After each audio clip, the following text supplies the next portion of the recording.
Hello, my name is Victor Hess. I'm a fiction author, and today I want to introduce you to my first book, Jesse Sings. It is the story of a young boy who yearns for his dad to quit gambling and drinking so he and his mom could enjoy the life of a normal family, something he has never seen. Today I'm going to read from chapter 14. I call this the five and dime store scene. My books have gotten some pretty good reviews. I'm real pleased with them. One review says this: Jesse Sings is a wonderful coming-of-age book about a very young boy who has the odds stacked against him, but finds ways to survive, to help his fractured family, and to triumph over adversity. Jesse describes the town where he is living now this way: this town had saved us. Mom said it was a miracle to find someone in Sabina to rent to us when we were so poor. Jesse and his mom had arrived in Sabina after leaving Jesse's alcoholic gambler of a dad. Jesse admired his mom's gumption to leave his dad, especially when she was pregnant. They had no money except the exact amount needed for rent. Indeed, getting the furnished apartment was a miracle. A day later, Jesse found a muddy $20 bill while looking for bottles in an empty lot. Another miracle. Their landlord felt so sorry for Jesse's mom that he gave her an old sewing machine so she could earn money mending and making clothes. Another miracle. And it's the sewing machine miracle that led Jesse and his mom to the local five and dime store, so she could get the small tools needed to get that sewing machine into shape. So I'm going to read from Jesse Sings, chapter 14, and I call this the five and dime scene. The window to the left was my window because it had toy fire trucks, the latest issues of comic books, and a silver 6-gun with a holster and belt, plus a silver star that said sheriff on it. The sign said 75 cents plus tax, and I could not wait to get inside to buy it, already worried that someone else inside would beat me to it. Mom paused a moment, looking in the window to the right, displaying pots, pans, and shoes.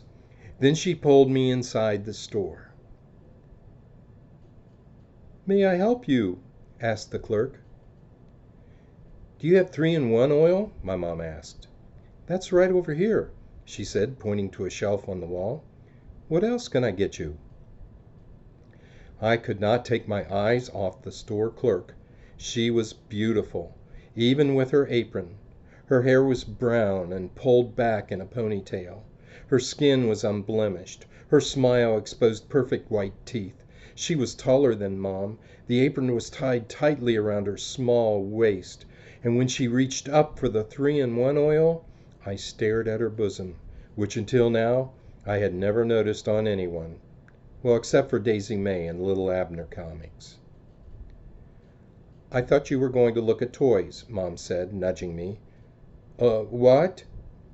"You were going to the toy section," she insisted. "Okay," I said and retreated down the aisle. The rest of my shopping experience was me peering around corners, watching this clerk, hearing her voice, and imagining what gallantry I could perform to win her heart. "Do you have a small screwdriver with different tips? And I need 2 bobbins," Mom said. The clerk directed her to the rear of the store where Mom found everything she would need, including different colors of thread, basting tape, cotton material, 2 patterns, buttons, and a pair of whisk scissors. I continued my surveillance and felt an urgent need to deserve her attention, to be more to her than an 8-year-old customer. Mom checked out. This all cost her $13.75, over half the money we had when we walked in the store. I was afraid she was going to spend all the money I had found the day before. Now, how can I help you? The clerk asked, her dark brown eyes looking directly into my soul. Ma'am, do you have any pencils? I asked in a low voice I had never used before. Miss, she replied. What? I responded, even lower. Miss, I'm a miss. Your mom's a ma'am. I'm not married. I'm a miss. I didn't get it. Jessie, call her miss. You're standing in front of the pencils, Mom said. Uh, okay, miss. I don't see any pencil sharpeners. They're over here. Is your name Jessie? Uh-huh. I need a notebook to write in. By now the toy badge and gun in the display window lost my interest, starting the moment I met the five and dime clerk. Right down at the end of the aisle, Jessie. What grade are you in? I'll be in the 4th grade. I was in the 4th grade 10 years ago. That was a good grade. You'll have fun. You're new here, aren't you? We just moved in Saturday. We're in the Williams apartment. Well, that's swell. I live right across the street from you, Jessie. We're neighbors. Really? The thought of seeing her every day drew a huge smile on my face. We went to the front of the store to pay for my pencil, sharpener, and spiral notebook. Oh, I forgot, Mom turned around.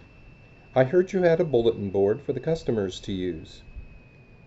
Right over here, the clerk showed her the board with white cards tacked all over it. Mom wrote out her ad while I stared at the clerk. Alterations, reasonable prices, quick service, see Viola Hall at 221 West Washington Street, upstairs apartment, 9 a.m. to 6 p.m. I checked out and looked back as I walked down the stairs to see the clerk smiling at me, waving and saying, "Please come again." I fell. Are you all right, Jessie? She asked. Yes, ma'am. Miss. I was wiping sand and dirt off my scraped knee. I realized then that I was still wearing the shorts I had ripped, getting a chest out from under our new bed. Karen. You call me Karen. I smiled even though my knee was burning with pain. Bye, Karen. Thank you for listening to this. Check my website and check my YouTube channel for more readings from Jessie Sings and the Clock Tower Treasure. I hope to read to you again.